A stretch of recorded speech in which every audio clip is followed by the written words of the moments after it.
dalam bahasa Sunda pada waktu itu. Saha anjir. Ditanya? Sama lihat Anda karena begini kan panjang kan. Rambutnya panjang. Baju putih, baju kayak gaun gitu. Baju putih kayak gaun, kayak jubah.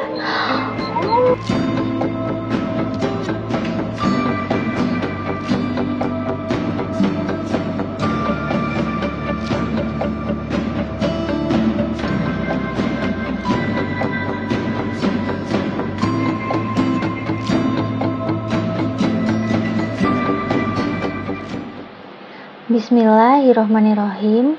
Assalamualaikum warahmatullahi wabarakatuh. Alhamdulillah, saya Khadijah. Berjumpa lagi dengan saudara-saudaraku di channel YouTube Hijrah Khadijah. Semoga kita semua selalu dalam lindungan Allah Subhanahu wa Ta'ala.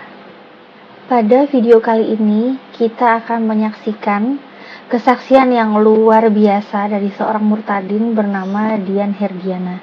Nah, Dian Herdiana ini mengaku dulunya adalah seorang yang terlahir dari keluarga Islam, di mana dia dididik oleh orang tuanya dari kecil, itu tentang pendidikan agama, tentang Al-Quran, bahkan kitab-kitab. Dia pelajari itu. Nah, tapi dia ini mengalami kejadian yang sangat-sangat menakjubkan untuk dia ya, di mana dia bermimpi, bahkan bertemu langsung dengan sosok yang menurut dia sih itu Nabi Isa. Tapi sekarang dia mengenalnya itu adalah sosok Yesus. Nah, seperti apa sih kejadiannya? Gimana sih gejala awalnya seorang murtadin ini hingga akhirnya dia bisa memilih untuk murtad, meninggalkan Islam dan masuk ke agama Kristen? Yuk langsung aja kita saksikan videonya. Nama saya Dian Herdiana. Saya lahir dari keluarga Muslim totok, yaitu saya berasal dari Cirebon. Dari kecil emang saya sudah dididik oleh orang tua, pendidikan agama, dimulai Quran, kitab, dan lain sebagainya. Karena lingkungan kami adalah lingkungan keluarga Muslim totok yang boleh dikatakan menganut paham Ahlus Sunnah wal Jamaah. Saya ingin bersaksi, saya ingin mencoba untuk meskipun di seberang sana atau siapapun juga mengatakan, bahkan sampai detik ini pun, saya sebetulnya antara percaya tidak percaya. Awalnya pasti orang akan menyangka saya orang gila kali. Belum apa-apa aja dibilang, dikirain orang gila ya. Kayak lanjut deh. 7 bulan silam saya sakit. Oh, sakit. Sakit ini boleh dikatakan awalnya jatuh dari motor, tapi tiba-tiba saya sudah tidak bisa terbangun lagi, sudah tidak bisa jangankan bangun, gerak pun tidak bisa. What? Jatuh dari motor, terus habis itu nggak bisa bangun lagi. Jangan bilang sekarang masih di sampingnya motor, Pak. Ya jadi kita lanjut dulu ya, kita dengerin. Oke. Dan akhirnya saya cuma bisa terbaring selama 3 bulan lebih, 3 bulan setengah saya sakit. Itu boleh dikatakan sangat parah sekali. Karena apa?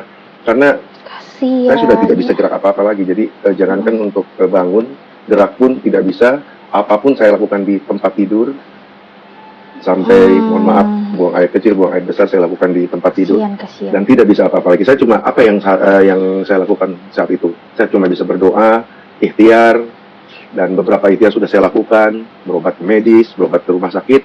Pada waktu itu ke ahli saraf, saya divonis untuk RMI, dan saya tidak bisa apa-apa. Akhirnya saya tidak mau untuk RMI karena apa? Karena biayanya sangat besar sekali. Dokter memutuskan untuk dioperasi. Akhirnya saya mencoba untuk ikhtiar berobat ke alternatif. Beberapa tempat alternatif juga saya datangi. Posisi saya tidak datang berobat, maksudnya posisi saya berobat di tandu pakai belangkar karena saya tidak bisa bangun sama sekali. Dari hasil berobat tidak ada hasil sama sekali. Udah berobat selama 2 bulan lebih tidak ada hasil. Gitu. Jadi nggak bisa ngapa-ngapain. Saya juga makan tidak bisa, tidur tidak bisa. Yang hanya bisa lakukan saya hanya berdoa menurut keyakinan saya pada waktu itu. Dan satu ketika di saat saya berdoa, apapun juga saya hafal, doa-doa menurut ajaran saya pada waktu itu saya bacakan, saya dawamkan, sampai apapun juga, sampai melakukan sholat pun saya sambil tidur. Hah? Apa? Doa? Sholat sambil tidur? Yang bener aja dong. Tidur, sholat kok sambil tidur? Gimana sih? Pak Murtadin ini ngaco banget deh. Mana ada orang sholat sambil tidur? Yang bener aja sholat ya sholat, tidur ya tidur, sholat kok sambil tidur. Parah. Tiba-tiba dalam satu malam, ini saya mohon maaf kalau saya masih, sebetulnya ini saya antara percaya tidak percaya saya bisa bersaksi seperti ini karena hal sangat ajaib. Kemudian saya pun Ajaib ini katanya. baru boleh dikatakan baru sebulan inilah saya menerima Tuhan Yesus sebagai juru selamat. Tepatnya 2 minggu kemarin saya baru dibaptis oleh Bapak Pendeta. Tiba-tiba dalam satu malam, tepatnya pukul 2:30 subuh, saya tiba-tiba nggak kuat pengen buang air kecil, dan saya merangkak mau mencari pispot. Yang terjadi apa? Pispot itu nggak saya dapetin, malah saya jatuh dan saya menjadi kesakitan. Dan tiba-tiba tanpa dari mana kedatangannya, tiba-tiba saya ditepuk sebelah kiri ini, dada pundak saya sebelah kiri ini ditepuk dari belakang. Begitu saya melihat itu, aduh, saya merinding. Ini saya masih merinding. Kalau saya harus membayangkan pada waktu itu, saya masih sampai detik ini pun saya masih merinding antara percaya dan tidak percaya. Masya Allah. Merinding, percaya nggak percaya. Sangat takjub sekali. Tiba-tiba, cuma pada waktu itu saya masih belum ngeh. Ini siapa? Saya pikir kok ada tamu. Kapan datangnya gitu kan? Nah udah itu, tiba-tiba saya ditepuk dan saya dipapah, dibangunkan. Di saat saya jatuh, saya dibangunkan, dipapah, kemudian digendong. Digendong dengan entengnya dia menggendong saya. Kemudian saya diberdirikan digendong ke arah kamar mandi. Digendong ke arah kamar mandi. Saya diberdirikan dan tiba-tiba puji Tuhan, yang tadinya saya tidak bisa bangun sama sekali, begitu diberikan oleh beliau, saya berdiri dan saya melakukan buang air kecil dengan posisi berdiri pada waktu itu dan sama sekali tidak sakit sekali. Saya masih belum ingat siapa orang ini karena saya juga masih sama lihat mukanya karena begini kan, panjang kan, rambutnya panjang, baju putih, baju kayak gaun gitu, baju putih kayak gaun, kayak jubah. Apakah seperti ini? Dan akhirnya saya ditidurkan lagi, posisi ditidurkan lagi, disitulah baru saya kelihatan jelas siapa beliau.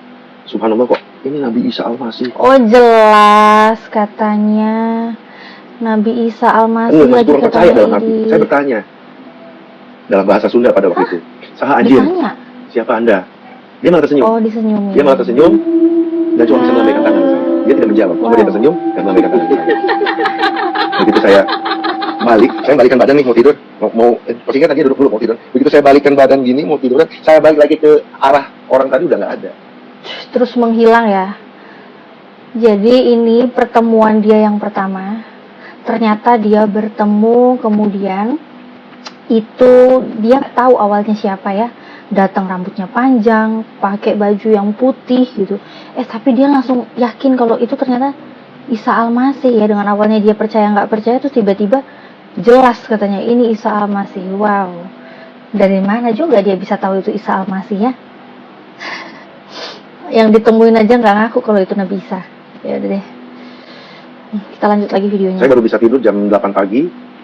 Dan jam 8 pagi sampai sore. Di posisi tidur itulah orang itu datang lagi dalam mimpi saya. Cuman yang kedua ini datangnya dalam mimpi pada waktu saat itu saya tidur. Mimpi. Nah, ini mimpi sambil nih. berjabat tangan ke saya. Saya bertanya, Anjen anu datang tadi, Andakah yang tadi datang? Dia menganggukkan kepala. Kemudian dia berkata ke saya, aduh saya masih merinding ini. Berkata ke saya, dia cuma ngomongnya kayak gini. Cuma dalam bahasa Sunda, kalau di Indonesia kan, apabila kamu ingin selamat dan posisinya ada di jalan kebenaran, ikutilah langkah saya. Tapi yang bikin aku heran ya, ternyata yang katanya itu Isa Al-Masih ngomong ke dia pakai bahasa Sunda. Ini Isa Al-Masih atau Isa tetangganya atau siapa ini? Ngobrol sama dia bahasa Sunda. Cuma itu yang beliau katakan. Sama agak lain ya. Kemudian kita lanjut dia lagi. Tersenyum dan melambaikan tangan gitu, dalam mimpi itu. Benar-benar luar biasa. Memang lucu ya dari mimpinya dia. Terus apalagi nih yang dialami? Di situ baru saya terbangun mimpi, terjaga mimpi, dan saya nggak bisa tidur lagi. Saya mikir pada waktu itu. Posisi saya pada waktu dipapa sama beliau ke kamar mandi sampai balik lagi ke kamar tidur, merasa tidak sakit. Tapi di saat beliau sudah tidak ada, posisi saya sakit lagi. Sakit seperti semula lagi pada waktu itu. nggak bisa bangun sama sekali. Jadi sakit, terus ketemu sosok yang dia bilang itu Isa Al-Masih, sakitnya hilang. Terus begitu Isa Al-Masihnya menghilang ya, menurut dia sakitnya ada lagi ya. Kasian juga nih orang.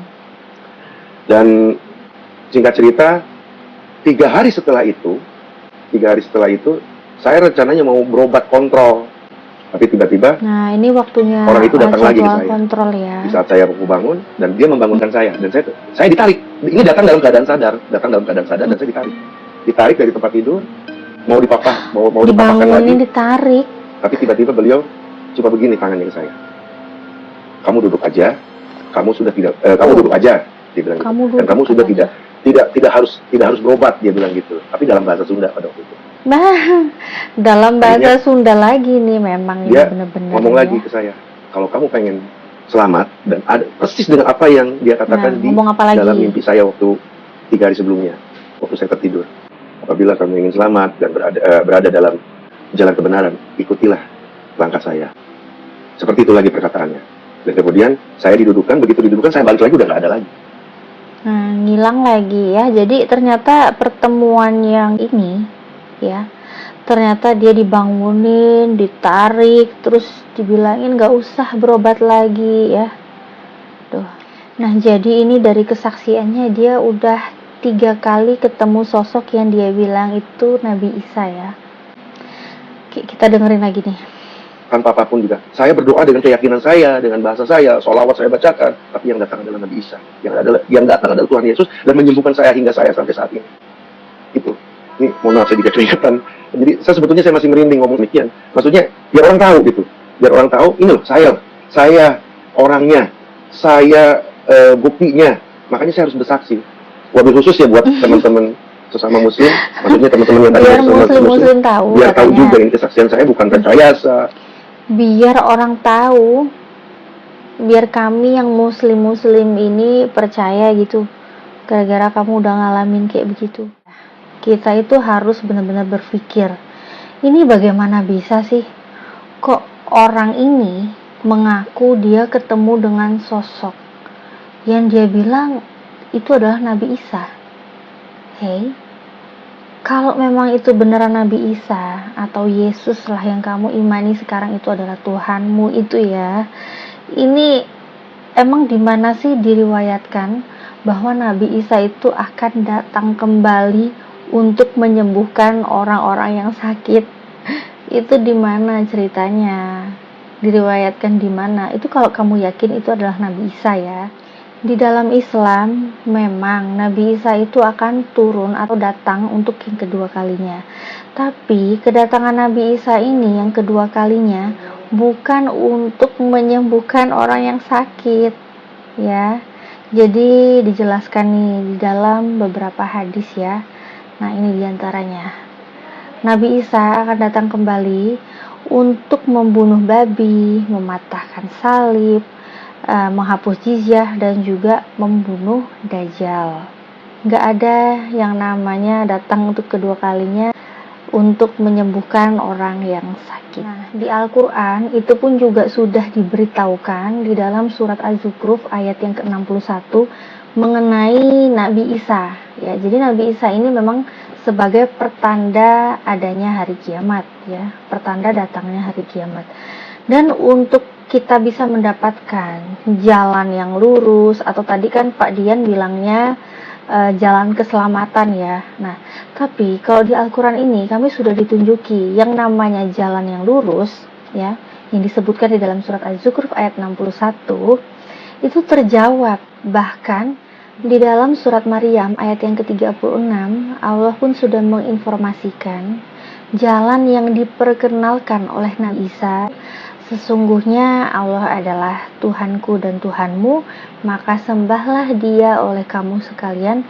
Ini adalah jalan yang lurus. Nah, jadi kalau kamu itu bilang yang kamu temui adalah Nabi Isa, kemudian dia ngajak kamu ikut, ya nyembahnya nyembah ke Allah, Tuhannya Nabi Isa ya, bukan yang disembah malah Nabi Isanya. Tapi kalau sosok yang kamu bilang itu adalah sosok Yesus Kristus ya, Yesus ya, yang kamu sebut dia ini adalah Tuhan, yang kamu sembah dia sekarang sebagai Tuhan, itu juga membuat kesaksianmu itu menjadi, ya yang kayak kamu bilang di awal lah ya, orang bisa menyebut kamu itu gila, ya memang. Karena tercatat di dalam Ibrani 10 yang ke-12 bahwa di situ Yesus duduk selama-lamanya di sebelah kanan Allah. Di situ jelas tuh tertulis bahwa Yesus itu duduk selama-lamanya di sebelah kanan Allah. Nah, kalau Yesus itu udah di sana, dia duduk. Ini kan yang kamu ketemu Yesus yang siapa lagi gitu? Yesus yang mana yang ketemu kamu? Terus kamu nyuruh kami percaya apa yang kamu bilang. Kalau kamu itu udah ketemu yang namanya Isa Al-Masih, kamu itu udah ketemu yang namanya Yesus Kristus ya, atau Mesias gitu ya, yang kamu temui. Ya gimana bisa ya kami ini mau percaya, sedangkan data yang tertulis aja yang harus kamu imani sendiri. Nih apa yang Yesus bilang di dalam Matius 24:23. Pada waktu itu, jika orang berkata kepada kamu, lihat Mesias ada di sini, atau Mesias ada di sana, jangan kamu percaya. Nih, jelas nih. Yesus aja ngelarang loh supaya kami ini, ya janganlah percaya sama orang-orang yang mengaku ketemu Yesus. Nih, lihat deh. Kita baca ya terjemahannya yang AYT deh. AYT bisa, TSI, terjemahan apapun lah. Kita lihat yang AYT-nya aja nih. Kemudian jika seseorang berkata kepadamu, lihat, Kristus ada di sini, atau ia ada di sana, janganlah percaya kepadanya. Ini udah jelas loh ya. Yesus ngelarang untuk percaya itu. Kok kamu enak-enakan sih, kepengen banget kami ini percaya dengan apa yang kamu bilang. Kalau kamu ketemu Yesus, siapa juga yang mau percaya sama kamu? Lagian sih ini murtadin juga kelewat batas banget ya ngehalunya. Gimana mungkin dia bertemu dengan sesosok yang datengin dia, langsung dia sembah-sembah dijadikan Tuhan. Padahal di dalam Bible-nya aja jelas loh, yang namanya Tuhan itu gak bisa dilihat. Nih 1 Yohanes 4 yang ke-12, tidak seorang pun dapat melihat Tuhan. 1 Timotius 1:17, Tuhan itu gak nampak. Bahkan Yesus pun juga sudah pernah memberitahukan di Yohanes 5:37 bahwa Tuhan itu memang gak bisa kita lihat, suaranya pun juga gak bisa kita dengar. Nah terus yang datang ketemu kamu itu siapa? Yang bisa kamu lihat, bahkan kamu bisa mendengar suaranya, ngobrol bareng bahasa Sunda lagi. Aduh, ini bener-bener kocak banget ya, tingkat kehaluannya ini parah. Tapi gimana pun juga kita tetap harus saling menghargai ya, karena apapun yang dia pilih untuk kehidupannya ini, itu adalah hak dia, dan di dalam Islam itu tidak ada paksaan. Nah, tapi tetap kita sama-sama harus ingat, saudara-saudaraku, bahwa setiap apapun yang kita lakukan itu akan dipertanggungjawabkan bahkan sampai di akhirat nanti. Dan apa yang tadi kita sama-sama dengar dari kesaksian seorang murtadin, ini semakin menguatkan iman kita di dalam Islam, bahwa memang benar Islam adalah agama untuk orang-orang yang mau berpikir. Sebelum saya akhiri video saya kali ini, saudara-saudaraku pastikan sudah subscribe channel saya, Hijrah Khadijah, Natalia Iriani, dan juga Salam Satu Ilah. Insya Allah kita ketemu lagi di lain kesempatan. Saya mohon maaf bila ada salah-salah kata, itu semua datang dari saya. Namun bila ada baiknya, itu semua hanya datang dari Allah Subhanahu wa Ta'ala. Jangan menolak kebenaran, memulai dengan membuka hati. Assalamualaikum warahmatullahi wabarakatuh.